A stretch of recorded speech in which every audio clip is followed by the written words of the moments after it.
حضرت عیسیٰ کے معجزات جب ہم ان کے بارے میں سوچتے ہیں تو اکثر صرف واقعات نظر آتے ہیں، لیکن یہ صرف کہانیاں نہیں ہیں، ان کے پیچھے چھپے ہیں گہرے پیغامات، ایسی نشانیاں جو ہمیں بہت کچھ سکھاتی ہیں۔ تو آئیے آج ان واقعات کی تہہ تک جاتے ہیں اور دیکھتے ہیں کہ ان کے اندر اصل معنی کیا ہیں۔ لیکن سوال یہ ہے کہ کوئی معجزہ صرف ایک حیران کن واقعے سے بڑھ کر ایک پیغام کیسے بن سکتا ہے؟ بس یہی وہ سوال ہے جو اس پوری گفتگو کا مرکز ہے، اور اس کا جواب ہمیں ان کے ان غیر معمولی کاموں کی اصل حقیقت تک لے جائے گا۔ تو ہمارا سفر کچھ اس طرح سے آگے بڑھے گا۔ شروعات ہوگی ان کی معجزاتی پیدائش سے، پھر ہم بات کریں گے زندگی کو تخلیق کرنے کے اس ناقابل یقین عمل پر، اور یہ بھی سمجھیں گے کہ اس سے خالق کی صفات کیسے ظاہر ہوتی ہیں۔ اس کے بعد ہم شفا دینے والے معجزات کو دیکھیں گے، اور آخر میں ان کی ہمیشہ رہنے والی میراث پر ایک نظر ڈالیں گے۔ تو چلیے شروع کرتے ہیں۔ ہماری کہانی کا آغاز ہی ایک ایسے واقعے سے ہوتا ہے جس نے قدرت کے سارے قوانین کو ہلا کر رکھ دیا، یعنی حضرت عیسیٰ علیہ السلام کی معجزاتی پیدائش۔ ذرا تصور کیجئے اس منظر کا۔ پہلے ایک فرشتہ بشارت دیتا ہے، پھر بی بی مریم کو اپنی قوم کے سخت الزامات کا سامنا کرنا پڑتا ہے، اور پھر اچانک ایک نوزائیدہ بچہ گہوارے میں لیٹا ہوا بول پڑتا ہے۔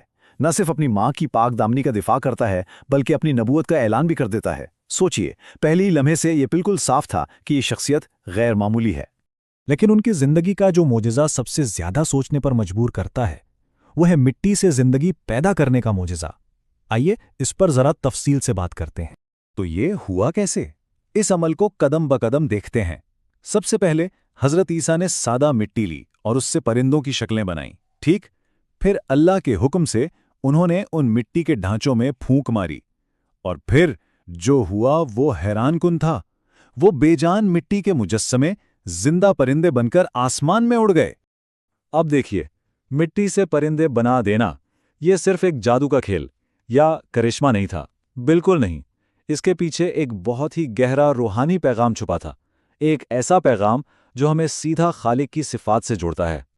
اور یہاں ایک بہت اہم لفظ سامنے آتا ہے، الخالق، یعنی خالق کون ہے؟ الخالق وہ ذات ہے جو چیزوں کو وہاں سے وجود میں لاتی ہے جہاں کچھ بھی نہیں تھا، عدم سے وجود میں۔ وہی ہر چیز کی تخلیق شروع کرتا ہے، اسے ایک شکل دیتا ہے اور پھر اسے تکمیل تک پہنچاتا ہے۔ اس فرق کو سمجھنے کے لیے آئیے انسانی اور الہی تخلیق کا موازنہ کرتے ہیں۔ ہم انسان کیا کرتے ہیں؟ ہم پہلے سے موجود چیزوں کو ایک نئی شکل دیتے ہیں، جیسے ایک کمار مٹی لیتا ہے جو پہلے سے موجود ہے اور اس سے برتن بنا دیتا ہے۔ لیکن اللہ کی تخلیق یعنی خالق کا کام اس سے بالکل مختلف ہے۔ وہ کسی چیز کو کچھ نہیں سے پیدا کرتا ہے۔ بس یہی وہ بنیادی فرق ہے جو اس معجزے کو انسانی بس سے باہر کر دیتا ہے۔ تو پھر اس سب کا مقصد کیا تھا؟ کیوں دکھایا گیا یہ معجزہ؟ یہ ان لوگوں کے لیے ایک واضح نشانی تھی جو شک کرتے تھے۔ اس کے پیچھے پیغام یہ تھا کہ جس طرح بے جان مٹی میں زندگی ڈالی جا سکتی ہے، بالکل اسی طرح روحانی طور پر جو دل مردہ ہو چکے ہیں، جن میں نا امیدی ہے، ان میں بھی ایمان اور زندگی کی نئی روح پھونکی جا سکتی ہے۔ اور یہ زندگی دینے کا یا آرام پہنچانے کا سلسلہ صرف مٹی کے پرندوں تک ہی نہیں تھا، یہی سلسلہ ہمیں ان کے دوسرے معجزات میں بھی نظر آتا ہے، جہاں جسم اور روح دونوں کو شفا مل رہی تھی۔